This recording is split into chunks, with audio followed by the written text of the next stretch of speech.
The Enlightenment is a big deal. It has shaped our culture, that is, Western civilization. So much of how we think comes right out of the Enlightenment, or is a reaction to it. The way we do government and politics, Enlightenment. Our passion for justice and the establishment of civil liberties, Enlightenment. The way we approach research, medicine, technology, and environmental issues today, Enlightenment. The word secular and why our schools are the way they are, and why we do capitalism the way we do, and why we are so committed to rights and freedoms, and why we are so individualistic, and why we like to argue and challenge authority, all that stuff is rooted in the Enlightenment. By the end of this video, you will know 5 reasons why the Enlightenment occurred when it did, and the 10 ideals of the Enlightenment, and a biblical critique of the Enlightenment. It's always good to run ideas up against another standard. And the Enlightenment was wrong about a few things, and we've taken some of their ideas way too far. We need a corrective. The Enlightenment was an intellectual and cultural movement of the 17th and 18th centuries, and it was driven by several key causes. The first cause was the scientific revolution, which began in the 16th century. People started getting very curious about the natural world and began to use reason, observation, and experimentation to understand it. This movement toward reliance on reason and observation, you've heard of the scientific method for instance, laid the groundwork for the Enlightenment's focus on rational thought as the means to solve human problems. A second cause of the Enlightenment was humanism. Before the Renaissance, the individual human being didn't get too much attention, unless you were the king, and even then you just filled a category. But as Renaissance ideas flourished in Europe in the 14th to the 16th century, people began to see the potential and the dignity of the individual. Humanists believed in the power of human beings to shape their own lives through education, arts, and sciences.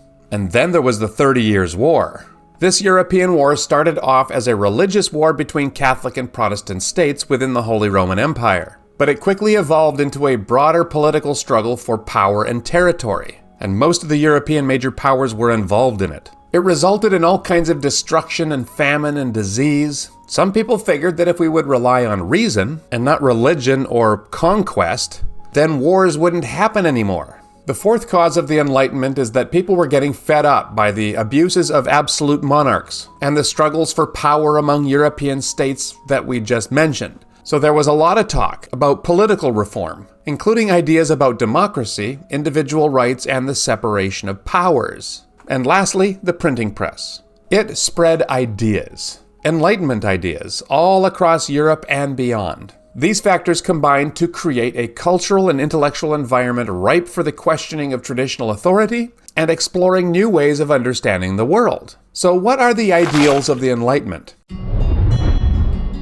An ideal is something that is considered to be perfect. Here's a more detailed definition, but it's basically something that people strive for because they think it's really, really good. The Enlightenment had 10 key ideals. Reason. This is the main thing about the Enlightenment. Human reason was the thing by which all other things were to be understood. Politics, education, history, religion, and even the arts were to be understood in the light of reason. It's all about using your head to find out the truth, and to solve problems, and to purge ignorance and superstition from life and society. The next idea is individualism. The individual was autonomous. He could stand up and say, "You're not the boss of me." That's what autonomy means.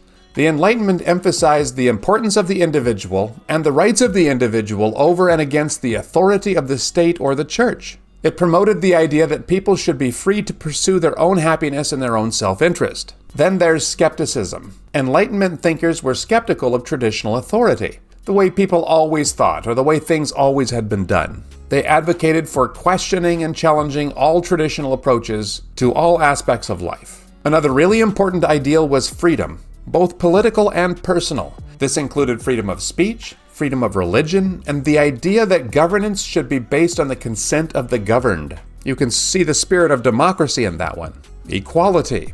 The idea that all people are born equal. Everyone had reason and therefore the capacity for enlightenment, and thus should have equal rights.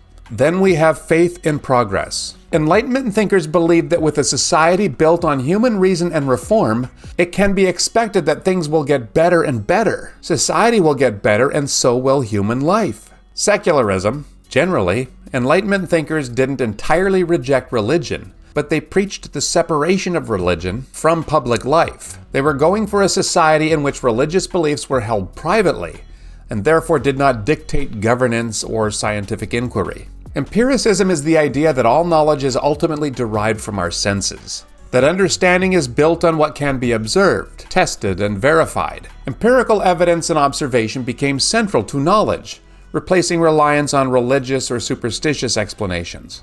Human rights was another key ideal. All humans have inherent rights that should be protected. This led to the developments of concepts like the rights to life, liberty, and property. And lastly, education. Enlightenment thinkers believed that education was essential for the betterment of society. They advocated for widespread education to cultivate reason, critical thinking, and informed citizens. These are the 10 ideals of the Enlightenment, and they had a huge influence on modern democratic society and still continue to shape political, social, and philosophical thought today. So what do you think about the ideals of the Enlightenment? Many, if not most of these ideals still resonate today. They seem like they are good things, and we think this for two reasons. One is because they are, at least in part, good things. The other reason is because our whole culture was and still is built upon these ideals. In other words, they feel good and true because we were raised with them. They seem normal. But let's look at the ideals of the Enlightenment critically and hold them up to a different standard. Let's say a biblical one. Even if you are not a Christian, this is an important exercise. Our culture is built upon these Enlightenment ideals. So if you don't use a different standard, you will by default use the standards of the Enlightenment to critique the standards of the Enlightenment. And that would be irrational.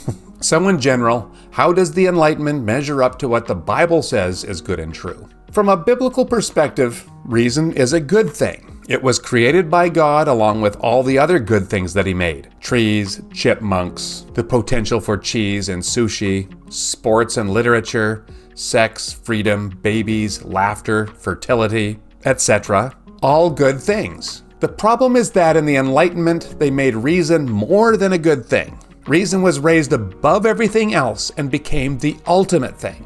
This is a term that Tim Keller uses to describe the thing by which all other things, life, the universe, and everything, are to be understood. The Bible is clear that God is the ultimate thing, not reason or any other good thing. And if God is not in that position, but replaced by a good thing, well, that's idolatry. And that always ends up bad, usually with human sacrifice. Human sacrifice is bad, according to the Bible, because human beings are more important than all the other things that God created. That's because we were created in God's image. And by creating us that way, God put humans over all the other good things. So here's how idolatry works.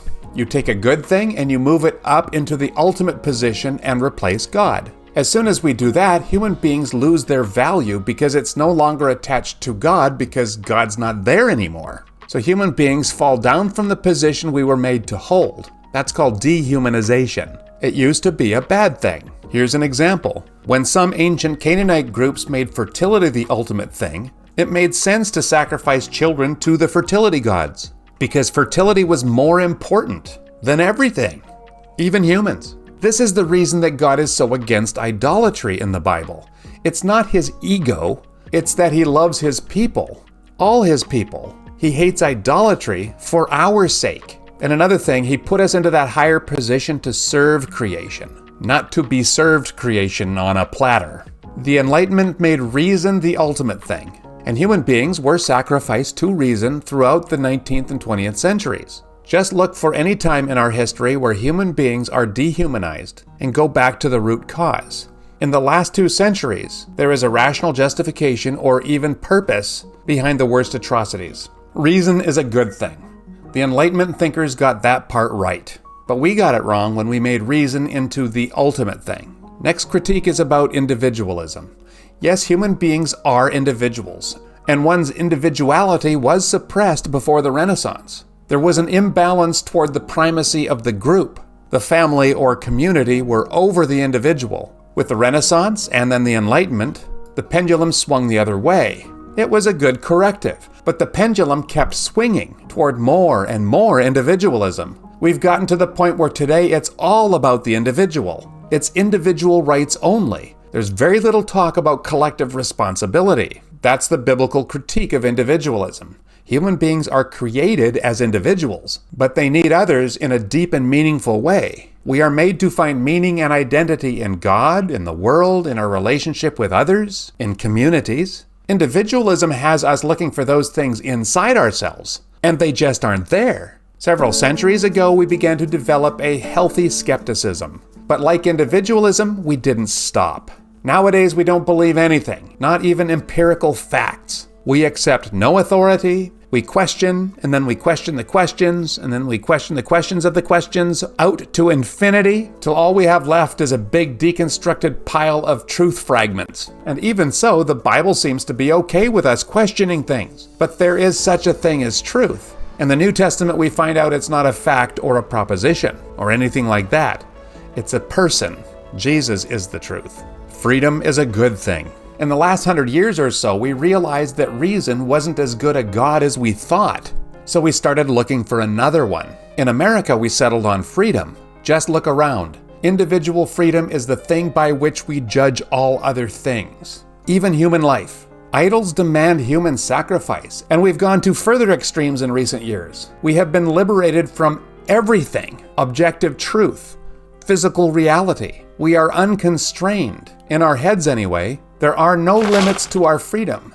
And this is simply unsustainable. Equality? For most of the Enlightenment thinkers, equality was based on the universality of reason, or the idea that everyone possessed reason, or could become enlightened, and their equality was based on that. But we aren't really equal in reason, are we? Some people are much more skilled in reason than others. These used to be the ones who were so successful in school because they were great at books and tests. Not everyone was. And how about someone who suffers a serious head injury, or they have dementia? Are they now less equal because they no longer have the same rational capacities? How can you base equality on something that people have in unequal measures? The Bible also asserts that everyone is equal, but they are because they are created in God's image. Everyone has this quality, equally.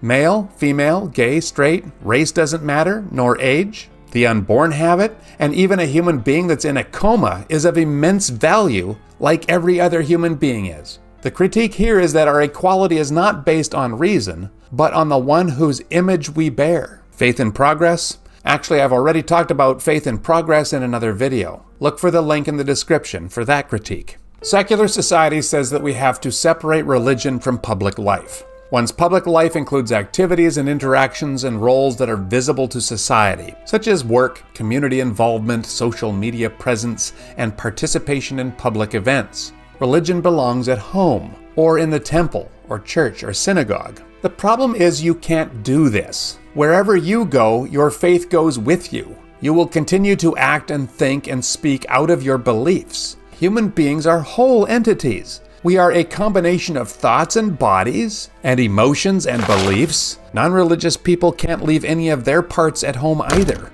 So that's the biblical critique of secularism. Again, empiricism is the belief that knowledge comes primarily from sensory experience and observation. And it's true that a lot of knowledge comes to us that way, but only about those things that are experienced with our senses, physical things. And that cuts out a lot of things. Your mother's love for you is not experienced primarily through the senses, but you know she loves you in all kinds of ways that aren't intellectual. It's a truth. God and spiritual things aren't physical either, so empiricism has no access to them. Human rights. The Bible is very much into human rights because all human beings are created in God's image and thus are inherently valuable. And education. Yes, education is very good. But the Enlightenment wasn't all that interested in educating people. Whole people anyway. They focused on the head. The biblical critique here is that a human being is a lot more than a brain on a stick. To know and to understand things and to be wise, you need to be trained holistically. The Enlightenment is, at best, about half right. And we've doubled down on a bunch of the bits that the Enlightenment got wrong. So, for good or for ill, we live in a society that is still tremendously influenced by the Enlightenment. And now that you've watched this video, you may have caught a brief glimpse of how we can turn away from some of the worst excesses of the Enlightenment and the extremes that have flown from it. And we will continue to talk about these things on this channel. Thank you, and we'll see you next time.